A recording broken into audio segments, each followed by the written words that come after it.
जय माता दी। शास्त्रों में जीवित पुत्रिका व्रत का विशेष महत्व है। यह व्रत संतान की लंबी उम्र और सुख समृद्धि के लिए रखा जाता है। इस दिन निर्जला व्रत रखकर माताएं भगवान जिमुत वाहन की विधिवत पूजा अर्चना करती हैं, साथ ही अपने संतान के लिए सुख समृद्धि का आशीर्वाद मांगती है। वहीं आपको बता दें कि इस व्रत में विधि विधान पूजा कर व्रत कथा को जरूर पढ़ना या सुनना चाहिए। आइए जानते हैं इस कथा के बारे में। जीवित पुत्रिका व्रत की कथा। गंधर्वों में एक जिमुतवाहन नाम के राजकुमार थे। साथ ही वह बहुत उदार और परोपकारी थे। वहीं उनको बहुत कम समय में सत्ता मिल गई थी, लेकिन उन्हें वह मंजूर नहीं था। वहीं इनका मन राजपाट में नहीं लगता था। ऐसे में वो राज्य छोड़ अपने पिता की सेवा के लिए वन में चले गए।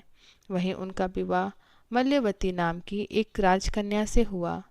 एक दिन जब वह वन में भ्रमण करते हुए जिमुतवाहन ने एक वृद्ध महिला को विलाप करते हुए देखा।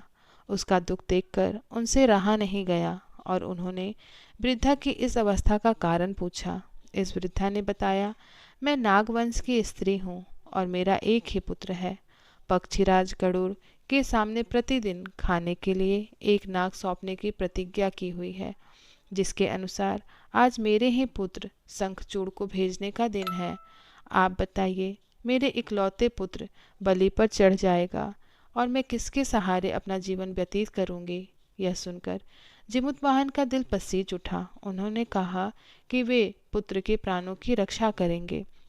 जिमुतवाहन ने कहा कि वे स्वयं अपने आप को उनके लाल कपड़े में ढककर वैद्यशिला पर लेट जाएंगे। जिमुतवाहन ने आखिरकार ऐसा ही किया। ठीक समय पर पक्षीराज गरुड़ भी पहुंच गए और वे लाल कपड़े से ढके जिमुतवाहन को अपने पंजे में दबोचकर पहाड़ के शिखर पर जाकर बैठ गए। गरुड़ जी यह देखकर आश्चर्य में पड़ गए कि उन्होंने जिन्हें अपने चंगुल में गिरफ्तार किया है, उसके आंख से आंसू और मुंह से आह तक नहीं निकल रहा है। ऐसा पहली बार हुआ था। आखिरकार गरुड़ जी ने जिमुतवाहन से उनका परिचय पूछा। पूछने पर जिमुतवाहन ने उस वृद्धा स्त्री से हुई अपनी सारी बातों को बताया। पक्षीराज गरुड़ हैरान हो गए। उन्हें इस बात का विश्वास ही नहीं हो रहा था कि कोई किसी की मदद के लिए ऐसी कुर्बानी भी दे सकता है।